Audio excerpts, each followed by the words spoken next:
Hello guys, welcome back to the channel. Last lecture में हम लोगों ने पढ़ा था कास्टिग्लियानोस थ्योरम के बारे में, ठीक है। कास्टिग्लियानोस थ्योरम 1 हमने देखी थी, थ्योरम नंबर 2 देखी थी हमने, उसके प्रूफ भी देखे थे कि कैसे वो वर्कआउट करती है, क्या उसका यूज है, ठीक है। नेक्स्ट हम लोग देखते हैं रेसिप्रोकल थ्योरम और बेटीज लॉ, ठीक है। तो यार हम लोग आते हैं सबसे पहले very important theorem, reciprocal theorem,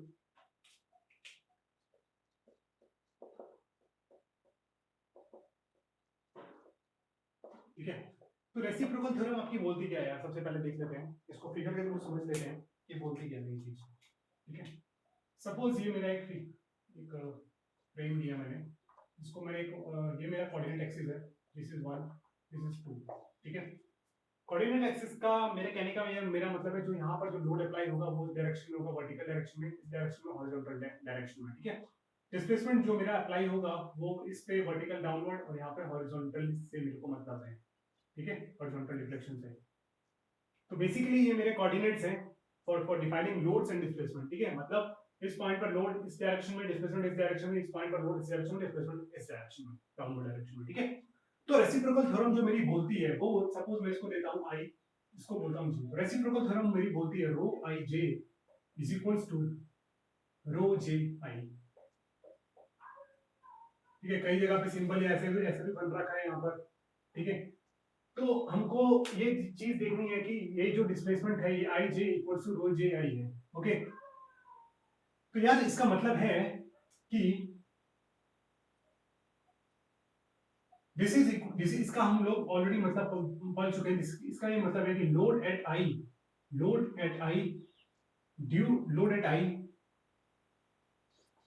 due to unit no this is equals to displacement at I displacement at I due to unit load at J, ठीक है। इस चीज का भी मतलब, और सिमिलरली इस चीज का मतलब है displacement at J due to unit load of I, ठीक है, in the direction of coordinate axis, ठीक है। तो कहने का मेरा मतलब है यार, अगर मैं यहाँ पर इस पॉइंट 2 पर एक यूनिट लोड लगाऊं तो उसके कारण जो डिफ्लेक्शन मिलेगा, सपोज इसके कारण जो डिफ्लेक्शन मिलेगा मेरे को वो कितना मिलेगा, लेट अस सपोज मैंने एक वर्टिकल यूनिट लोड लगाया यहाँ पर, यूनिट लोड, ठीक है। ये फिगर को मैंने ऐसे ही बनाया, यहाँ पर एक यूनिट लोड लगाया, यूनिट लोड, तो उसके कारण जो मुझे डिफ्लेक्शन मिला वो इस पॉइंट पर वो कुछ ऐसा मिला, डेल्टा एच, ठीक है। सिमिलरली मैंने स्ट्रक्चर को एक और स्ट्रक्चर ऐसा बना दिया जहां पर मैंने क्या किया, एक यूनिट लोड लगाया, यूनिट लोड, तो यहां पर मेरे को कुछ वर्टिकल डिफ्लेक्शन देखने को मिला, ठीक है। लेट अस सपोज ये मिला मेरे को इसी सेम पॉइंट पर, ये मिला मेरे को डेल्टा बी, ठीक है। तो अकॉर्डिंग टू दिस थ्योरम जो हमारा जो होगा डेल्टा एच बराबर होगा डेल्टा बी, क्लियर है, और लीनियर इलास्टिक स्ट्रक्चर्स,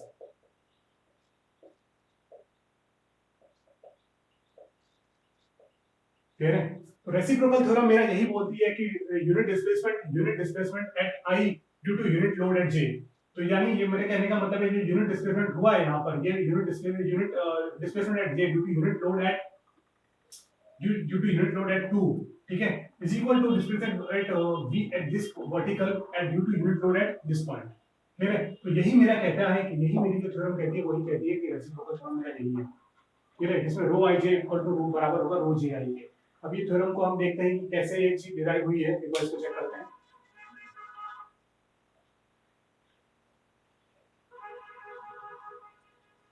तो इसके प्रूफ में अगर मैं देखूं, तो अगर मैं इस चीज में अगर मैं देखता हूं तो लेट अस सपोज मैं यहाँ पर एक कोऑर्डिनेट एक्सिस मान रहा हूँ, एक कोऑर्डिनेट एक्सिस मान रहा हूँ यहाँ पर, this is my coordinate axis, और यहाँ पर एक मैं रोटेशन मान रहा हूँ कोऑर्डिनेट एक्सिस, इसको मैं जे मान रहा हूँ, इसको मैं आई मान रहा हूँ, ठीक है। तो कहने का मेरा मतलब है कि यहाँ पर मेरे को इसके अलोंग लोड और डिस्प्लेसमेंट चाहिए, और यहाँ पर मेरे को इसके अलोंग लोड और डिस्प्लेसमेंट है मेरे पास, ठीक है।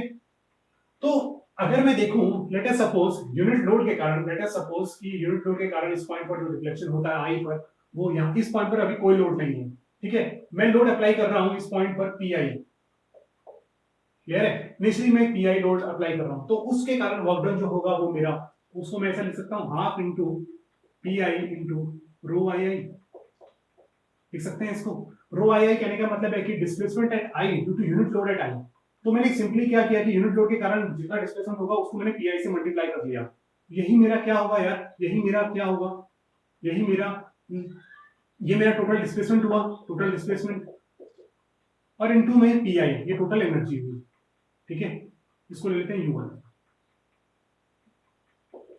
ठीक है, तो ये हो गया मेरा कितना, टोटल एनर्जी। ठीक है, तो अभी कहने का मेरा मतलब है कि यहां पर हमने ये चीज कर दी। ठीक है, उसके बाद मैं क्या करता हूं यार कि मैं इसको, इस कंडीशन को होल्ड करता हूं, प्लस इसमें मैं अब क्या कर रहा हूं कि सिमिलर मेरा स्ट्रक्चर है जैसा यहां पर मेरा, तो आई पर मेरा पी आई लगा हुआ है। अब यहां पर मैंने क्या किया, एक पीजे लगा दिया। क्लियर है? अब इस पीजे की वजह से दो डिस्प्लेसमेंट मेरे को मिल सकते हैं, एक तो रो आई जे और एक मिलेगा रो जे जे। क्लियर है? कहने का मेरा मतलब है कि सॉरी यार, del I del I del I J और डेल जे जे। मैं थोड़ा मैं डेल और जे को मैं सेम प्रोनाउंस कर दे रहा हूं तो आप कंफ्यूज मत रहिएगा। ठीक है, वो ये मैं डेल टर्म को भी डिनोट कर रहा हूं। ठीक है, तो यहां पर ये चीज मेरे जो सेम है, ठीक है, ये चीज मेरे को मिलेंगे यहाँ पर। ठीक है, तो अगर मैं देखूं यार कि मेरे को आई पर कितना डिफ्लेक्शन, कितना डिस्प्लेसमेंट मिलेगा ड्यू टू पीजे, तो वो मिलेगा मेरे को कितना, पीजे इंटू डेल आई जे, यही मिलेगा। और जे पर मेरे को कितना मिलेगा, पी इंटू पीजे इंटू डेल जे जे, यही मिलेगा। मतलब displacement at J due to unit load at J, क्योंकि यूनिट लोड लिया मैंने इनिशियली, उसको मैंने पीजे से मल्टीप्लाई कर दिया। क्लियर है पॉइंट? ठीक है, तो ये भी यहाँ इसके कारण ये भी, ये कुछ सपोज डिस्प्लेस हुआ, इस डिस्प्लेसमेंट की जो वैल्यू है वो है आपकी पीजे इंटू में रो आई जे। क्लियर है? तो वर्क डन कितना होगा इस कंडीशन में, वर्क डन होगा मेरा पी आई इंटू में P J del I J. Clear है? प्लस हाफ इंटू पीजे इंटू में डेल जे जे, यही चीज होगी।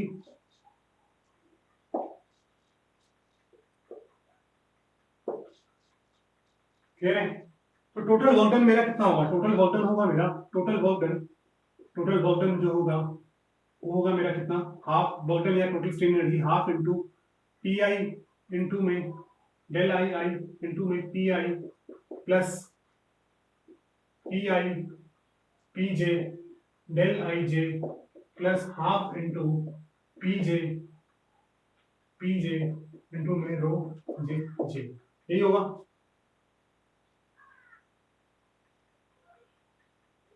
क्लियर है पॉइंट? ठीक है, अब मैं सिचुएशन को, ये मेरी कंडीशन जब है, जब मैंने इनिशियली मैंने पी आई लोड लगाया आई कोऑर्डिनेट पर, फिर मैंने उसके बाद जे कोऑर्डिनेट लगाया। ठीक है, अब मैं क्या करता हूँ कि इस लोडिंग को रिवर्स करता हूँ, कि मैं पहले क्या करता हूँ, मैं जे पर लोड लगाता हूँ और डिफ्लेक्शन यहाँ से, और फिर उसके बाद मैं आई पर लोड लगाता हूँ, कि उससे मैं देखता हूँ कि मेरे पास क्या रिजल्ट आता है। क्लियर है?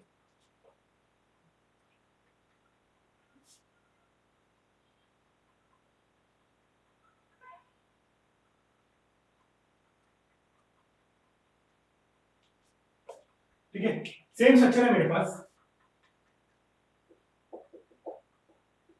ठीक है, ये यहाँ पर एक जे कोऑर्डिनेट है और यहाँ पर आपका आई कोऑर्डिनेट है। ठीक है, कोऑर्डिनेट कहने का मतलब है कि मेरे को डिफ्लेक्शन और जो लोड है मेरे को उसी डायरेक्शन में लेना है। ठीक है, तो अभी मैंने पहले इस केस में था मेरा कि मैंने P1 इनिशियल PI मेरे को मैंने इनिशियली अप्लाई किया। अभी यहाँ पर मैं क्या कर रहा हूँ कि मैंने पीजे को मैंने सबसे पहले अप्लाई किया, अप्लाइंग पीजे फर्स्ट। ठीक है, तो जब यार मैं पीजे को मैं अप्लाई कर रहा हूँ, जब मैं पीजे को मैंने फर्स्ट अप्लाई किया तो मेरे को इस पॉइंट पर जो रिफ्लेक्शन मिलेगा वो मेरे को कुछ ऐसा मिलेगा, पीजे into rho del J J, यही मिलेगा। क्लियर है? और मेरा वर्क डन कितना होगा, वर्क डन होगा मेरा हाफ इंटू पीजे into del J J into में पीजे, यही वर्क डन होगा। ये यूनिट लोड के कारण है, तो टोटल लोड के कारण कितना होगा, पीजे इंटू दिस इंटू में पीजे, टोटल वर्क डन। ठीक है, फिर उसके बाद मैंने क्या किया, फिर मैंने इस चीज को रहने दिया, फिर मैंने इस पॉइंट पर क्या किया, यहाँ पर मैंने क्या किया, इस पॉइंट पर पी आई लगाया। ठीक है, क्लियर है? जब मैं पी आई लगाऊंगा, पी आई में लगाऊंगा तो उसके कारण जो मेरे को वर्क डन होगा वो कितना होगा मेरा half into P I, into में रो आई आई इंटू में पी आई, यही होगा। प्लस होगा मेरा इसके का, यहाँ पर मेरा लोड ऑलरेडी ऐड कर रहा है तो इसके कारण कोई डिफ्लेक्शन होगा तो वो होगा मेरा कितना पीजे into rho J I into में पी आई, यही होगा। क्लियर है पॉइंट? ठीक है, क्योंकि ये लोड यहाँ पे ऑलरेडी पीजे ऐड कर रहा है तो उसके कारण इसके लोड के कारण जो रिफ्लेक्शन आएगा उसमें डायरेक्ट मल्टीप्लाई हो जाएगा ना यार। ये मेरा कितना यूनिट लोड के ये यूनिट लोड के कारण था तो टोटल कितना हो गया पी आई इंटू दिस, और इसको मेरे लोड से मल्टीप्लाई करके तो वोल्टेज मिल गया। तो टोटल मेरे को कितना मिल गया यहाँ पर half into PJ rho J J del J J into में PJ plus half into P I into में डेल आई जे। ठीक है, इंटू में P I plus half P J into में डेल जे आई इंटू में P I. ठीक है, अभी आप लोग इक्वेशन दोनों देखें, बस मैंने क्या किया, लोडिंग का सीक्वेंस चेंज किया है। अगर आप इक्वेशन देखें तो इक्वेशन अगर आप देखते हैं तो हमारे क्या क्या टर्म्स कैंसिल हो रहे हैं, ये टर्म तो कैंसिल हो जाएगा, just mean P J J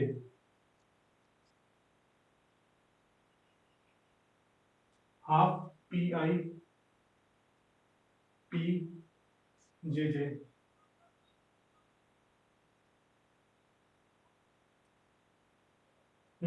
ये टर्म कैंसिल हो गया।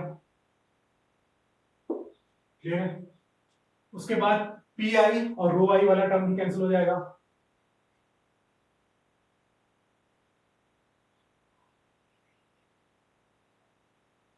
ये मेरा आई है ना यार, ये भी टर्म कैंसिल हुआ। क्लियर है? ये आई है, दिस इज आई। ठीक है, तो बचता है मेरे पास कितना टर्म, देखिए ये टर्म बचता है मेरे पास P I P J rho I J, और मेरे पास ये वाला टर्म भी बचता है, ये टर्म बचता है। क्लियर है? ठीक है, तो सीक्वेंस ऑफ लोडिंग जो है उसकी मदद से आप लोग देखेंगे, सीक्वेंस ऑफ लोडिंग का फर्क नहीं पड़ना चाहिए हमारा। ठीक है, तो कहने का मेरा मतलब है कि इसमें आप लोड पहले चाहे कोई भी लगाएं चाहे दूसरा लोड भी लगाएं। ठीक है, तो मेरे पास जो टर्म आ रही है बच के वो आ रही है मेरे पास नेगेटिव जो टर्म आ रही है दोनों equation P I P J rho I J. ठीक है, और यहां पर आ रही है मेरे पास P I P J into में रो जी आई। ठीक है, वर्क डन दोनों केसेस में इक्वल होंगे, वर्क डन तो इक्वल होंगे ना यार। हमने कुछ लोडिंग चेंज नहीं किया, हमने सीक्वेंस ऑफ लोडिंग बस चेंज किया है, क्योंकि सीक्वेंस ऑफ लोडिंग चेंज करने से हमको कोई फर्क नहीं पड़ने वाला है। ठीक है, चाहे मैं लोड ये वाला पहले लगाऊं उसके कारण मैं डिफ्लेक्शन निकालूं या इसके कारण मैं डिफ्लेक्शन निकालूं, तो दोनों चीज मेरे लिए बराबर ही है। ठीक है, तो अगर मैं दोनों वर्क डन को मैं बराबर करता हूं तो यहां से मेरे पास ये चीज कैंसिल हुआ, यहां से मेरे को मिलता है क्या कहते हैं rho I J del I J equals to del J I. Clear है? तो यही मेरा रेसिप्रोकल थ्योरम बोलता है। ठीक है, तो वर्क डन जो होगा वो मेरा बराबर होगा दोनों केसेस में। क्लियर है? क्योंकि मैंने सिर्फ लोड को ही तो चेंज किया है ना यार, लोड का सीक्वेंस ही तो चेंज किया है, कि sequence of load he change किया है मैंने। पहले मैंने लोड इस पॉइंट पे लगाया, फिर उसके बाद मैंने लोड इस पॉइंट पर लगाया, तो सेम चीज है। तो यहाँ पर आपको पता लगता है कि जो डेल आई जे है वो बराबर आपका डेल जे आई है। ठीक है, तो ये आपका बेसिकली प्रूफ है आपका reciprocal theorem. Very important. Clear है पॉइंट? तो यार ये भी आपको थोड़ा समझाने की कोशिश करी है इन टर्म्स ऑफ कैसे हमको ये जो टर्म्स हैं कैसे लेनी है, कैसे हमारा प्रूफ आता है। ठीक है, उसके बाद एक और प्रूफ देखते हैं ब्रिटिश लॉ का, उसको कैसे वर्क करता है एक बार देखते हैं।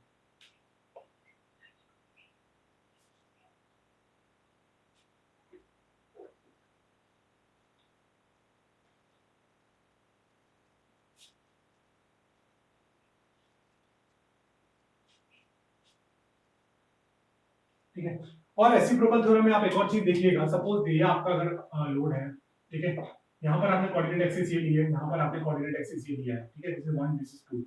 तो मेरे अगर मैं इसका रेसिप्रोकल थ्योरम का मेरा मतलब होगा यहाँ पर रो I J equals to rho J I.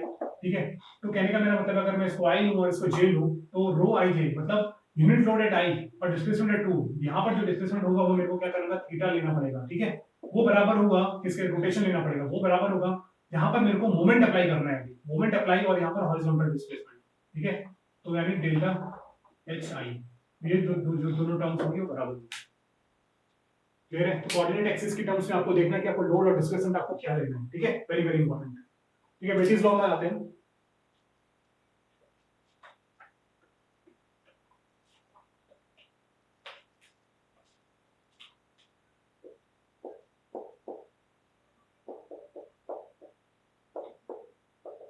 ठीक है, अब बेटिस लॉ हमारा बेसिकली है कि अगर हमने मैक्सवेल थ्योरम को रेसिप्रोकल थ्योरम को रेसिप्रोकल थ्योरम को रेसिप्रोकल थ्योरम जनरलाइज, अगर इसको हमने जनरलाइज कर दिया, ठीक है, तो ये हमारा जनरल रेसिप्रोकल, तो ये हमारा दे देता है बेटिस लॉ। अब इसको भी हम एक बार फिगर के साथ समझते हैं कि बोलता क्या है। ठीक है, सपोज ये दिस मेरे पास एक सिंपली सपोर्टेड बीम है। क्लियर है? इस पर एक लोड लग रहा है P1, एक लग रहा है P2, एक लग रहा है P3 और एक लग रहा है सपोज PZ। क्लियर? इसके कारण जो मेरे को जो डिफ्लेक्शन मिलेगा वो कुछ ऐसा मिला, डेल्टा 1, डेल्टा 2, डेल्टा 3 और यहाँ पर डेल्टा Z। क्लियर है पॉइंट? फिर मैंने एक और स्ट्रक्चर लिया, सिंपली सपोर्टेड बीम ही लिए, उस पर मैंने एक लोड लगाया P1 डैश, यहाँ पर P2 डैश, यहाँ पर P3 डैश और यहाँ पर PZ dash. P4, P3, P4, P5 भी लग रहे होंगे। और यहाँ पर मेरे को मिला delta 1 dash, delta 2 dash, delta 3 dash और डेल्टा 4 डैश। क्लियर है? तो यार रेसिप्रोकल थ्योरम मेरी यही बोलती है कि अगर मैं ये सिस्टम लूं, system 1, this is my system 1, this is my system 1, इस सिस्टम के कारण मेरे को कुछ डिस्प्लेसमेंट मिले, this is my system 2, system 2, इस सिस्टम 1 और सिस्टम 2, सिस्टम 1 के लोड और सिस्टम 2 का डिफ्लेक्शन जो अगर उनका मल्टीप्लिकेशन करूं तो कहने का मेरा मतलब है P1 इनटू, ठीक है, P1 into delta 1 dash plus P2 into delta 2 dash plus P3 into delta 3 dash, ये बराबर होगा आपका P1 डैश इनटू में delta 1 plus P2 dash into में delta plus P3 dash into में डेल्टा 3। ठीक है, और यहाँ पर कुछ PZ भी रहेगा, PZ इनटू में delta Z dash plus PZ dash into में डेल्टा Z। ये जो टर्म्स हैं ये आपकी बराबर होंगी। ये एक्चुअली में एक टाइप का वर्चुअल वर्डन ही है। ठीक है, क्योंकि इसके कारण जो फोर्स है, इसके कारण फोर्स ये है, डिस्प्लेसमेंट इस फोर्स के कारण, तो डिस्प्लेसमेंट और फोर्स एक दूसरे का कॉज और इफेक्ट नहीं है, तो ये भी बेसिकली आपका एक टाइप का वर्चुअल वर्डन ही है। ठीक है, तो कहने का मेरा मतलब है यार, इसको जनरलाइज करने का मेरा मतलब, कहने का मतलब ये है, अगर हम सपोज यही कंसीडर करें, यहां पर मैंने एक लोड लगा दिया, यूनिट लोड, ठीक है, उसके कारण मैंने डिफ्लेक्शन कैलकुलेट किया इस पॉइंट पर, तो ये suppose this I, this is I, this is J. ठीक है, हम मैक्सवेल के अकॉर्डिंग देख रहे हैं। तो यार अगर मैं देखूं, अगर मैं इस थ्योरम को देखेंगे इसका डेरिवेशन कैसे होता है। पहले मैं देखता हूं कि अगर मेरे पास ये चीज है, सपोज अगर मैंने आई पर एक यूनिट लोड लगाया, इसके कारण मेरा जो डिस्प्लेसमेंट इस पॉइंट पर है, सपोज वो है आपका रो जे आई, ये होगा displacement at J due to load at I. Clear है? अब सिमिलरली मैं दूसरा स्ट्रक्चर लूं अगर मैं इस चीज को, यहां पर मैंने एक जे लोड लगाया और यहां पर मैंने डिफ्लेक्शन कैलकुलेट किया भाई, ये हो गया मेरा कितना, rho I J, deflection at I due to unit load at J. ठीक है, अब मैं इस बेटीज लॉ को अगर मैं यूज करूं तो यही बोलता है मेरा 1 into rho I J is equals to 1 into rho J I, यही बोल रहा है ना। 1 से 1 तो कैंसिल हुआ, तो rho I J is equals to rho J del del J I, sorry यार, डेल जे आई। ठीक है, तो यही इसी थ्योरम को हमने जनरलाइज करके इस फॉर्म में लिखा है। ठीक है, कि इस सिस्टम का वर्क, इस सिस्टम का जो वर्क है, इस सिस्टम के फोर्स जो है वो वर्क, और अगर मैं उसको मल्टीप्लाई करूं इस सिस्टम के डिस्प्लेसमेंट से, तो दैट इज इक्वल, दैट ये हमारे वर्चुअल वर्क ही हुए ना एक तरीके से, क्योंकि कॉज एंड इफेक्ट नहीं है, तो यही चीज है यार हमारी। ठीक है, इसी मैक्सवेल लॉ को ही हमने रेसिप्रोकल लॉ को थोड़ा जनरलाइज फॉर्म में लिखा है। क्लियर है? तो यही मतलब है कि जनरलाइजेशन क्या किया है हमने, बेसिकली हमने इन टर्म्स ऑफ अगर देखें तो यही चीज हमको सेम मिल रही है यहाँ पर। ठीक है, क्लियर है पॉइंट? तो एक बार देखते हैं कि ये चीज वर्क कैसे करती है।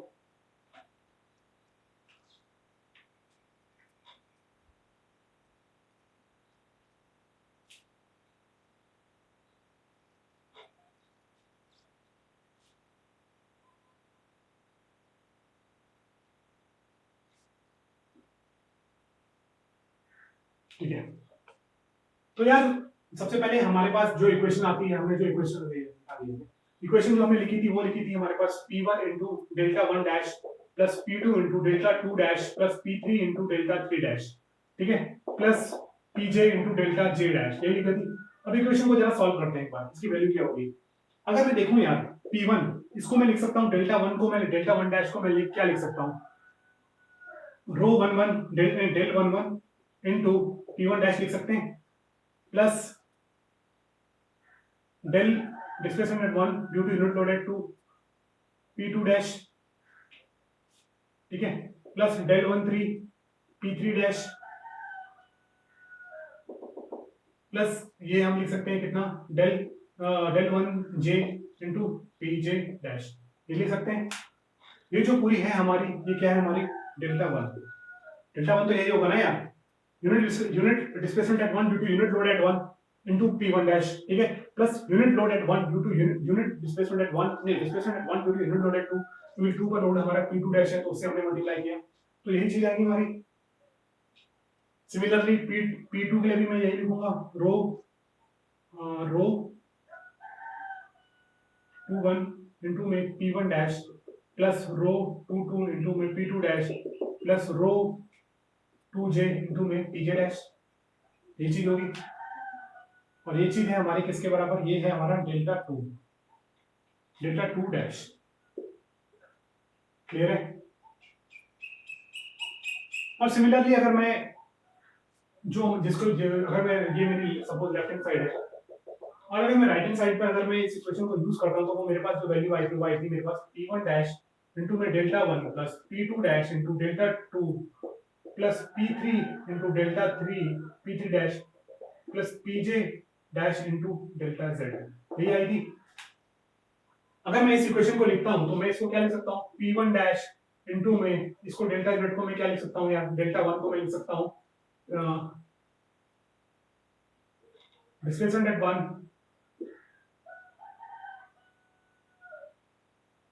ठीक है, displacement at 1 due to displacement at 1 due to unit load at 1 into P1, ठीक है, plus displacement at 1 due to unit load at P2,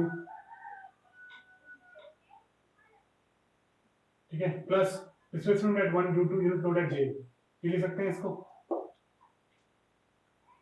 और सिमिलरली मैं यहां पर लिख सकता हूं कि मतलब P2 dash into displacement at 1 displacement eight 2 due to unit load at 1 plus displacement 2 due to unit load at 2 plus displacement eight 2 due to unit load at J, ये लिख सकते हैं इस चीज को, क्लियर है। तो यार अगर आप दोनों इक्वेशन देखें तो दोनों इक्वेशन मेरे को तकरीबन बराबर ही सेम रिजल्ट दे रही है, यहाँ पर भी है P1 डेल्टा डैश, ठीक है, अगर आप इस चीज को कंपेयर करें तो सेम ही तो रिजल्ट आ रहा है, P1 डैश P1 ये जो चीज है इसके बराबर है, ठीक है। अभी ये डेल वन तो दोनों जगह पे सेम ही होंगे ना यार, del one unit load at 1 due to unit load at 1 due to unit displacement at 1 due to unit load at 1, same मेरा स्ट्रक्चर है बट फोर्सेस मेरे डिफरेंट है बस, ठीक है, ठीक है। In terms of unit load तो ये चीज तो मेरी बराबर ही होगी क्योंकि मैंने सेम पोजीशन कंसीडर कर रहा हूं ना, मैं P1 जिस पॉइंट पे लग रहा है उसी पॉइंट पे P1 डैश लग रहा है, तो ये रो 11 जो है वो सब बराबर होंगे, क्लियर है पॉइंट। तो यहां से भी मेरे को पता चल रहा है कि जो लेफ्ट हैंड साइड है वो बराबर है आपके राइट हैंड साइड, तो यहां से आपका बेटीज लॉ भी प्रूव होता है, ठीक है, क्लियर है। तो ये भी आपका एक प्रूफ है बेटीज लॉ का, ठीक है। थोड़ा देखिएगा समझिएगा चीजों को कि कैसे हमने वो चीज देखी है, ऑलरेडी हम डिस्कस कर चुके हैं उसको बहुत बार, ठीक है। तो रेसिप्रोकल थ्योरम को हम जनरलाइज कर देंगे तो यही चीज हमको मिलने वाली है, ठीक है।